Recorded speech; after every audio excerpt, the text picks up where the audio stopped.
Hello, everyone, and welcome to the Follow Brand Podcast. We're going to bring it back to Miami, Florida, my home for 27 years. Even though you can see me now in the Omaha area, Omaha, Nebraska area, people are like, wow. But you also see me in the St. Croix Virgin Islands as well as I've expanded. But I love bringing it to Miami, and I love talking to healthcare leaders. And we're going to talk about someone with such a story, and it made me stop and really listen to what he had to tell me about his journey as a healthcare executive. And I'm talking about Pedro Valdes Jr.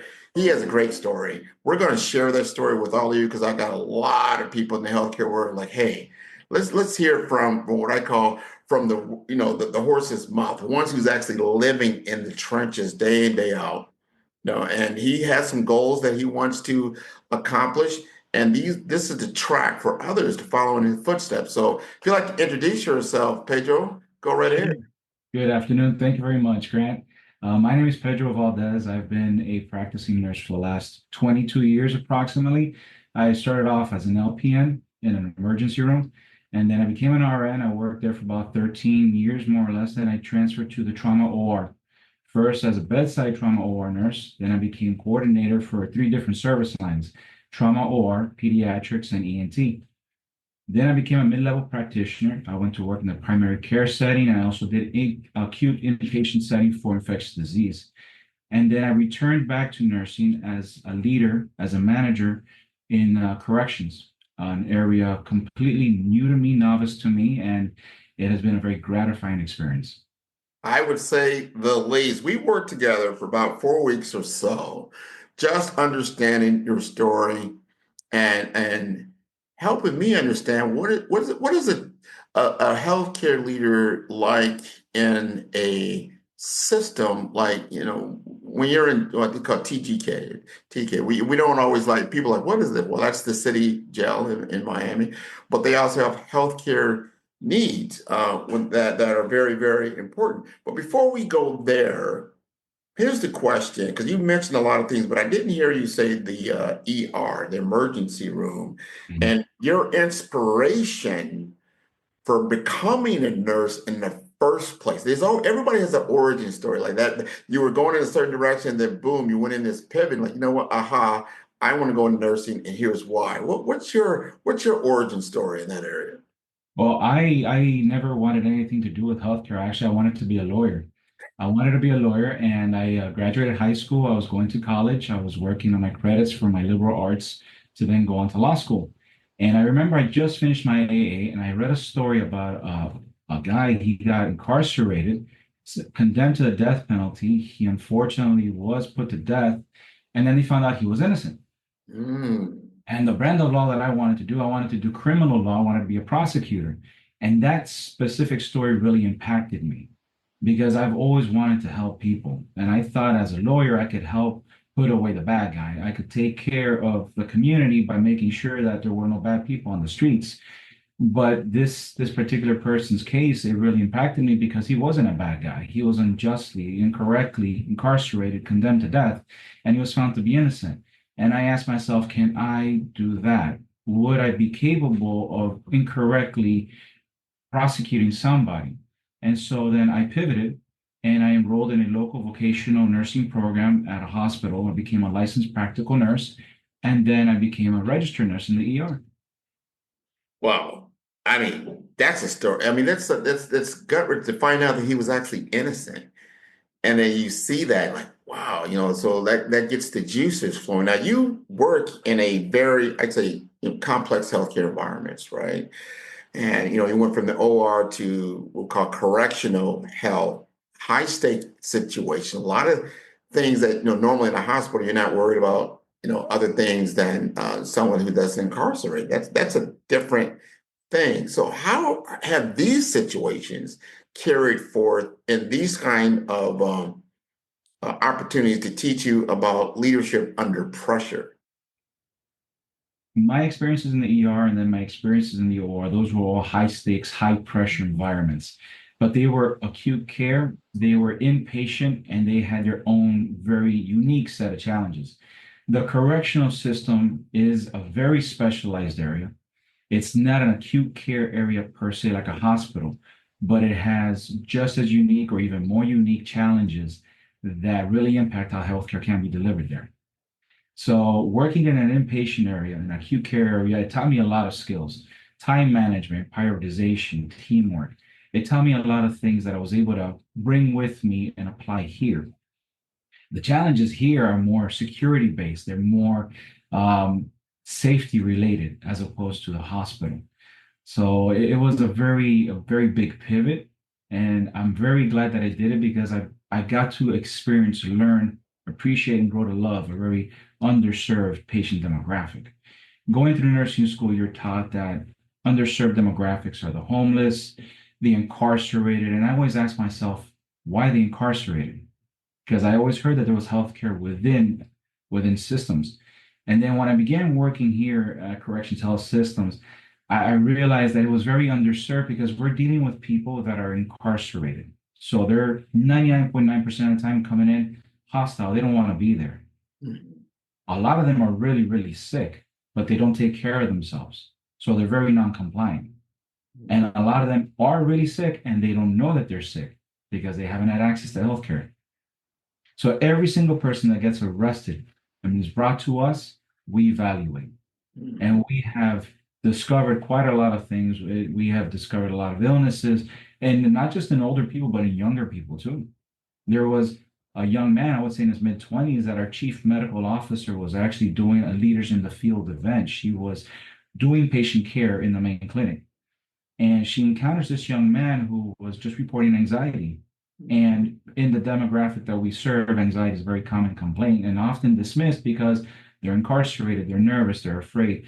But she evaluated this young man, looked at him from the perspective she needed to look at him from, and she discovered that he had a very severe congenital heart issue, a cardiomyopathy that, if untreated, would have proven fatal. With any exertion, he would have gone into an arrhythmia and would have died. That is, I mean, those kinds of stories, stop people because no matter what, you're incarcerated. You're a human being. You're a human being first, and you have rights, human rights. And you told me something I just didn't really comprehend or think about. That some people intentionally go to jail because they get access to care. I don't They think a do. lot of people realize that. They do. And that was also something that really impacted me when I first began exposing myself in this particular system was the fact that homeless people will purposefully get arrested to have a roof over their head for the night or for the weekend. Some will get arrested, have healthcare performed, go back out into the community, and then commit some other crime to just come back and continue seeing the doctor. And I was like, wow. We should never come to that. I find that's something we should think about that as a community. Like, why? The real reason why. Well, why did you do that? Because it's kind of ridiculous. You just got out and you're going back in. But the root cause of that, well, I needed my teeth are bad, Yeah. and I needed to get back to my dental appointment. Like, Yeah. that's not even a thought that people think about, but something we need to contemplate. Now, when we worked together, we came up with a tagline for Pedro Valdes Jr. You go by Peter. Some people know you as Peter as well, Yeah. right? Right. So your brand tagline is powering vision, promoting value. What does that mean to you, and how do you live it out in your day-to-day leadership? I actually love my brand tagline because it goes back to my experiences in high stakes environments where I've faced numerous challenging moments. I've inherited broken teams. I've had to learn processes and rebuild a team simultaneously. I've had to guide team members that perhaps were never exposed to those kinds of moments where everything's falling apart, or maybe they were too weak in their roles to effectively lead in their current role. But I would always tell them, and I would always begin it this way, don't worry. It'll get worse before it gets better, but it's going to get better. I would be very clear and lay it out there very transparently. And I love it because every time you hear somebody say, "Trust me, don't worry," you cringe. It sounds like a con, like a sales line, But I would tell them, "Don't worry, everything's gonna get better, and it's gonna get harder in the beginning. Why? Because we are rebuilding. We're setting new Yeah. expectations. We have a vision of where we're gonna take the team to, and this is what the vision is. This is the end goal of the vision. but we have to have them understand why we're doing it. We have to explain to them the why, show them the value of what we're doing, make it relatable to them, have them grasp it and own it and help us achieve that goal. This is important. And what you were helping others walk them through some moments that are challenging, that is a test. And you don't always see the light of the end of the tunnel because you're in that dark tunnel. But some people don't realize, you are the light. That's why you're not, seeing the light in the tunnel because you are the light in that tunnel. Now, you've been through some challenging, moments where you get tested, your metal gets tested, throughout, especially when you go into leadership. You're just like, wow, I didn't see that coming. And then boom, you've got to do something. I want to know if you would be so kind and tell us a story around what happened, right? And what did it teach you about resilience and team alignment? Sure. This is when I was director of the OR. I was a director of surgical services for Level 1 Trauma Center. And overnight, I lost my nurse manager. I lost the night shift trauma team, the entire trauma team. And I lost some essential personnel from the day shift. And I was just recently into my director role, so I wasn't too familiar with payroll, the on-call schedule, staffing, all the normal processes to have the unit run right. And so when I lost the nurse manager overnight, I had to rebuild all of those processes Mhm. by myself. And I had to keep the team together. So I remember when everything happened, the team was very unsure, very uncertain of what was going to happen. I had an emergency staff meeting, and again, I started out the same way. I told them, I understand everybody's afraid. I understand everybody wants to know what's going on, and things are going to get worse before they get better. But right now, in this moment, is when we need to band together as a team, and things are going to get better. And we're going to make mistakes. And I outlined exactly what challenges we are going to face, what obstacles we needed to overcome. We needed to rebuild the on-call, the staffing preferences, payroll, making sure everybody got paid right, and making sure everybody got their hours. I outlined it for everybody. I was very transparent with everyone. And I told them if there's any challenges or if there's anything, please come to me, let me know. And I learned another valuable lesson in the midst of all of this. There was a lot of noise about the on-call schedule not being fair, about certain people having preferences, special days, not working enough. And I thought to myself, you know what? I'm going to kill two birds with one stone here. I'm gonna redo it. I'm gonna fix it. It's gonna come out right. It's gonna come out perfect. And so I tried, and I almost got killed for doing so because it was disastrous. The OR team just it was real bad. They came at me, everybody complaining it just wasn't working well. And then I realized that I didn't seek the feedback. I didn't seek the knowledge from those on the front line for that specific process. I may have known how the OR ran, how it worked, but with the on-call, that was something completely foreign to me because as a coordinator for the trauma OR team, I didn't have on-call responsibilities. So then I sought their feedback. I sat down with them. We went over it. We restructured it. We were able to get it to be how it was before. The team settled down. It worked. And then I made subtle changes to make it a little bit better. But in the midst of all of that, I realized to myself not to make any changes in chaotic moments.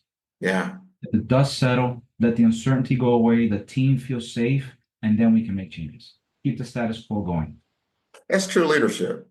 You don't always, people think that the leader is always right. It's always a positive outcome when it really is a windy road. You Yeah. eventually get to the positive outcome. You will, because that is your North Star. That's the direction that you're heading in. But having the willingness to stop, take off your title, your hat, whatever's in, the impediment. Sometimes it's always you, right? And say, hey, let me involve the people. Who is it affecting? And I love how you said that. It's affecting all of us. So if we have a collective agreement of what we're going to do together, then everybody has ownership. Everybody's accountable, not just one person. And I like how you pull that together. Now, I take you through a process. You went through my process because I can't just throw something at you without understanding you first. We went through a brand assessment. We went through a skills gap analysis because I had to understand first, what are you trying to accomplish? What is truly you're passionate about that you would be accountable for? You yourself would be responsible for self-responsibility and self-aware around.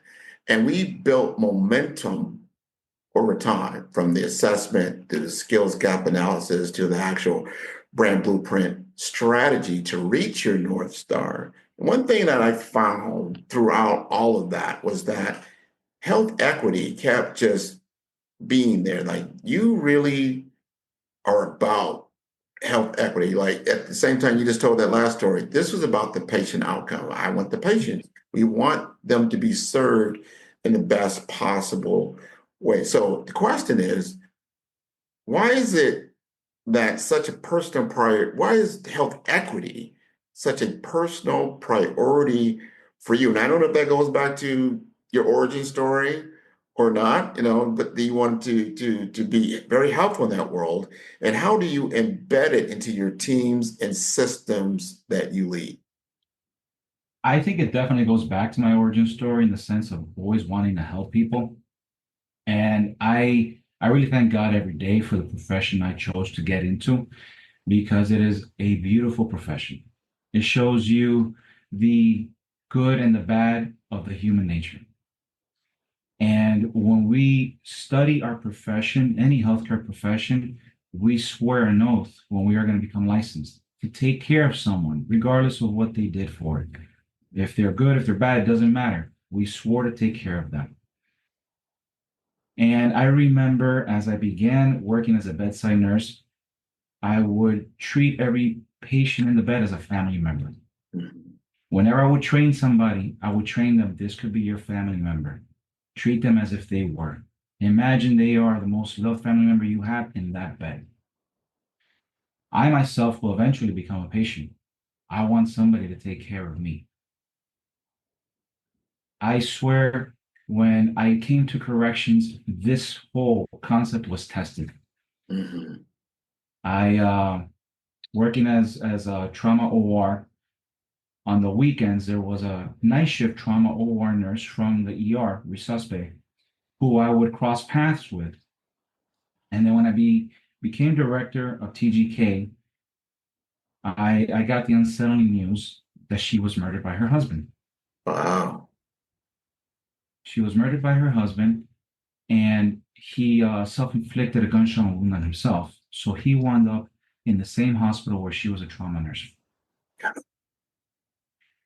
And the most chilling part of this story was that she was actually on shift with a good friend of mine when she got a call from her husband saying, "Come home now. There's an emergency." Yeah. So she went home, and my friend that was there working with her that night told her, "Don't worry. If anything comes in, I'll call you."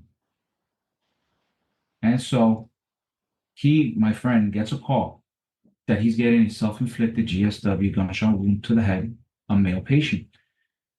The patient gets there, he's taking care of the patient. He had already called the nurse like several times with no response. And so he just was taking care of the patient by himself. When the officer that brought in that particular patient, the male patient, saw the ID badges, he asked one of the other staff members, "Do you know this particular person?" Yeah. And showed a picture of her ID badge. Yeah. And she was deceased on the scene.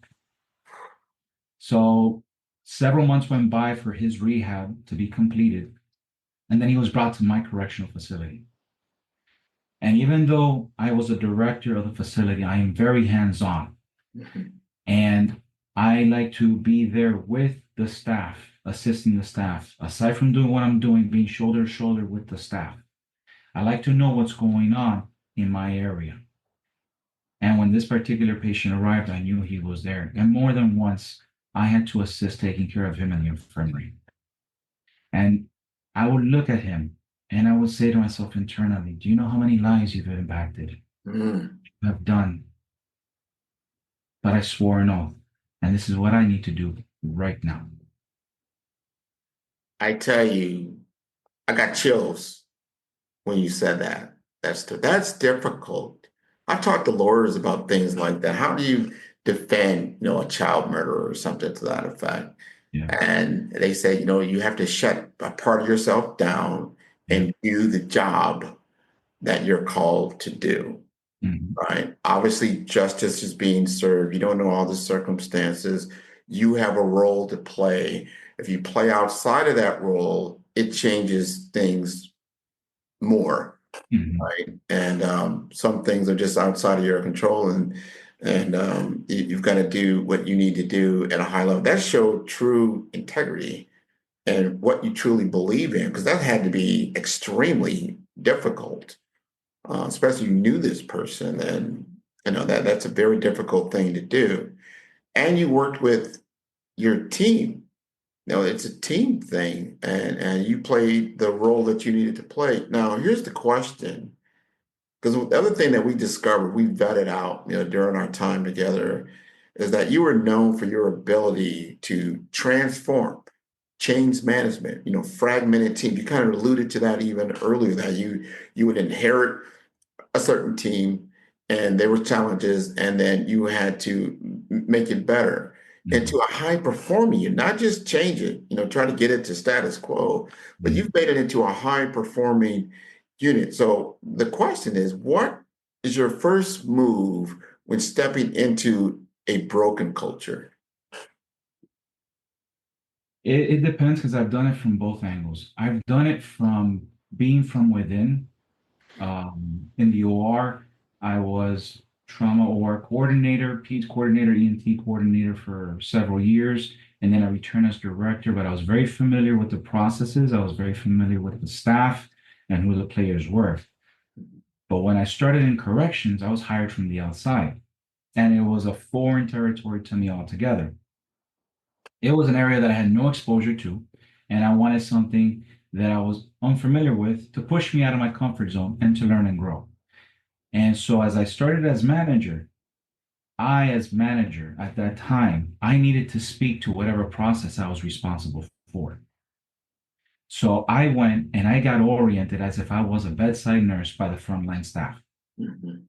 And that simple action in and of itself, they would, when I first proposed the idea and I didn't know any of the staff members, so I just chose the first RN, the first LPN, and the first medical assistant that I found, and I started rotating. The first reactions from them were, why is he doing this? Mhm. Never seen this before. What does he want? It was very suspicious. And Yeah. I was very upfront, open, honest, and transparent. I told him, I want to learn what you were doing. I want to see what you go through. Mhm. And so I learned the different roles of different disciplines, but I didn't just do it for an hour or two. I learned and then I did it on different shifts. And I did it for shifts. And I remember that when I returned back to corrections in my current role, that I touched base upon my return, a lot of the staff members would say the same thing. They were like, "Oh my God, you remember when he would take vitals, when he would do meds, when he would do assessments?" And I was like, that's what I needed to learn. I needed to learn and I needed to do because I was going to speak for these processes. Mhm.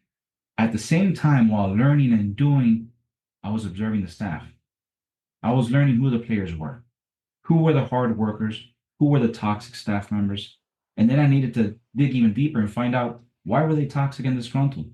Is Yeah. this something legitimately that caused them to be this way, or is this just their personality? Is this people that I can save and salvage and embrace as team members, or are these people going to poison the team I'm trying to build?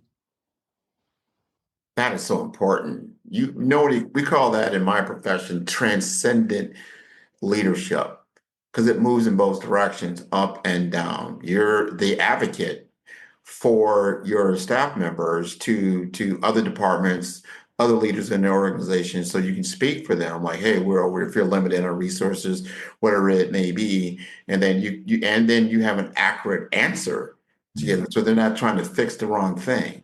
Right. And I like that. I think your team, like, especially when you're transparent, you say, okay, I'm going to bring this upstairs.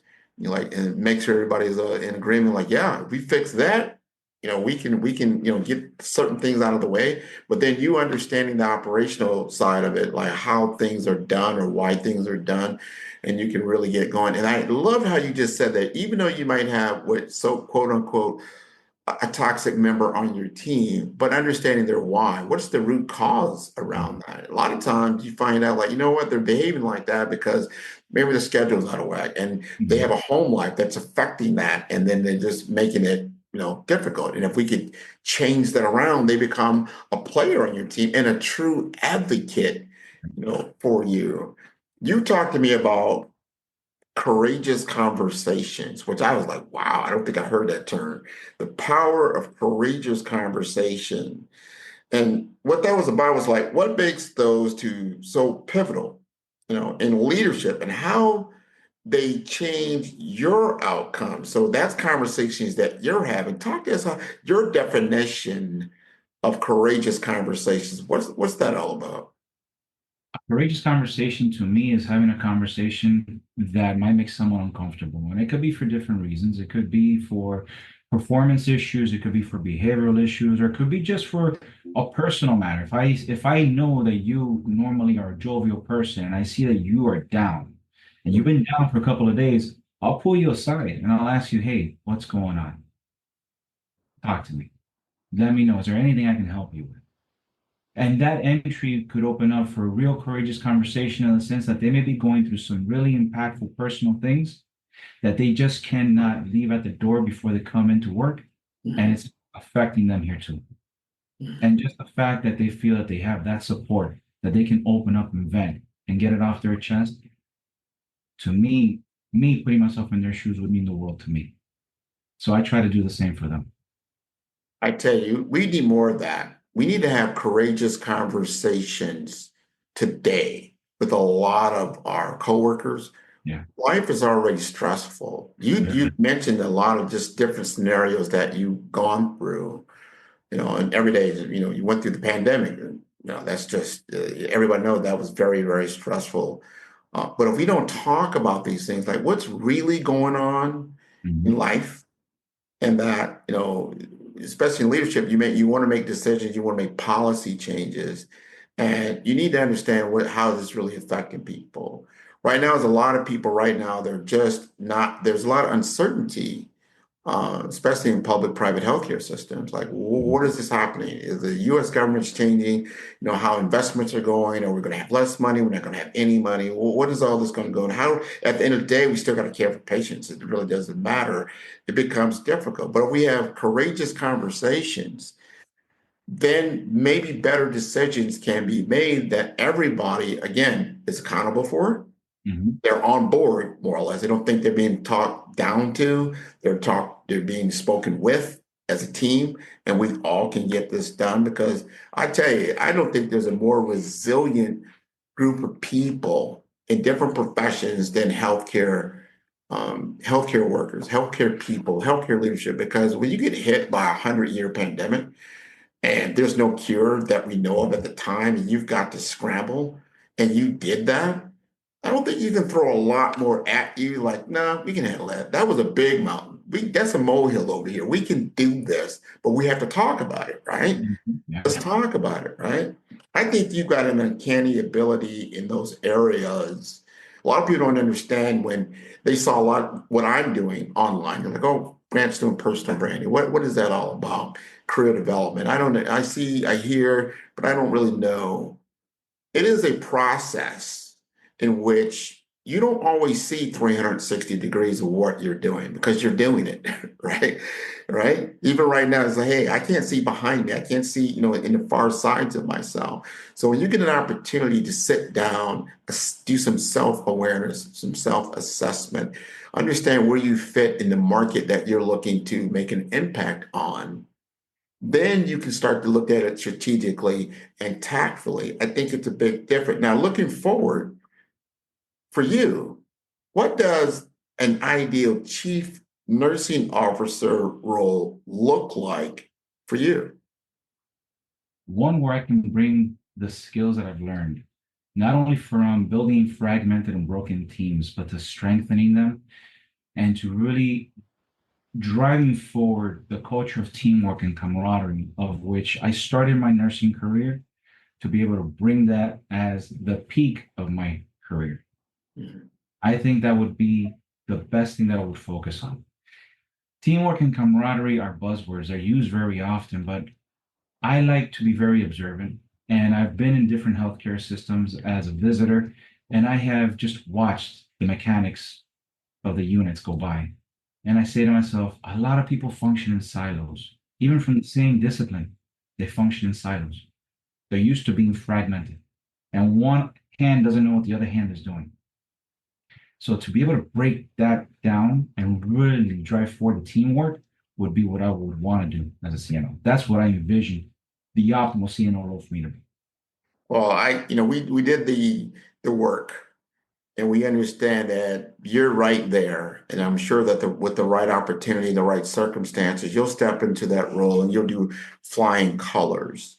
You've already got a tremendous legacy that you yourself in your total career that you've had. And as you contemplate this just a little bit about legacy, legacy in the healthcare space, what would you want people to say about your leadership and your impact? When I returned to corrections, that I was touching base with the different teams that I had worked with previously, a lot of people, and ironically enough, a lot of union representatives said the same thing about me. They all said the same thing. They said, "We are so glad you're back." And I was like, "Why?" Because you are firm but fair. And you see that too often. It's that fine balance of being firm but fair.